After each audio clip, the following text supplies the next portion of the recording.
Clients frequently ask me, what should I talk about on a first date? But I think what you shouldn't talk about is probably a more important conversation to have.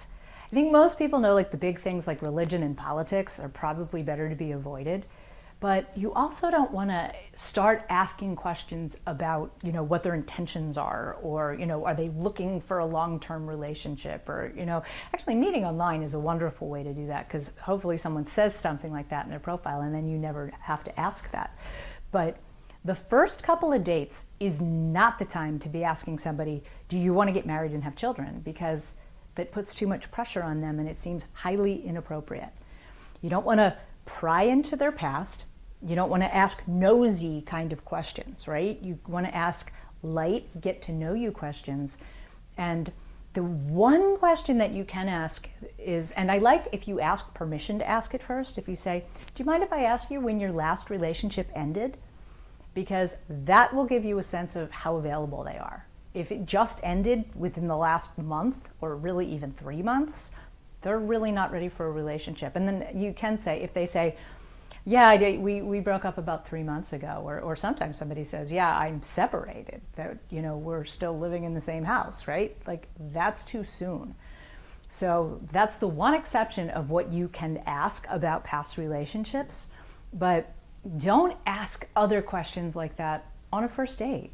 The first date is about having fun and getting to know each other, and if you bring up like religion and politics, any kind of, hot topic, then it might really end the relationship before it gets started. Like, I actually went on a date with a guy years ago that I'd met online, and we'd had a nice conversation on the phone, and we went to go meet, and he started an argument with me about a philosophical thing that we clearly had very different opinions about, and he couldn't let it go. He just had to hammer his point. He wanted to get his point across, and it was like, and I was going, look, let's just agree to disagree. You're not going to change my mind about this. It was actually something that I had learned at NYU. And I wasn't really going to change my mind about it. I was happy to listen, but he wasn't happy to just have me listen. He wanted me to change my mind. And I never saw him again. And I think he felt badly about it later. And he said to me, he was like, you don't like me, do you? And I was like, well, I think it's a huge red flag that when I asked you to change the subject, you were incapable of it. So make sure that you're not bringing up any kind of hot charged topic, especially if you know that if you get talking about it, you're not going to be able to, diffuse it and let it go.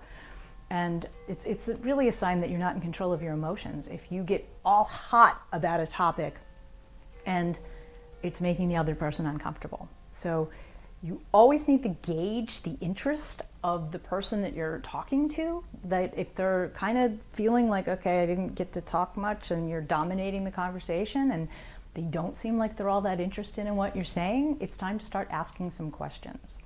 The first date is supposed to be about finding out if you had chemistry and do you have any kind of spark and do you want to get to know each other. So getting into any kind of emotional or hot charged or negative conversations are really a turnoff and aren't going to make somebody want to be flirting with you and intimate with you, because communication is the foundation of a good relationship. So make sure the things that you're communicating about are fun and lighthearted and intriguing to the other person in a way that they want to see you again and that they want to get to know you. I'm Donna Barnes. Don't forget to subscribe, like, and share my videos if you found them helpful. And if you need personalized help, I am available for private coaching.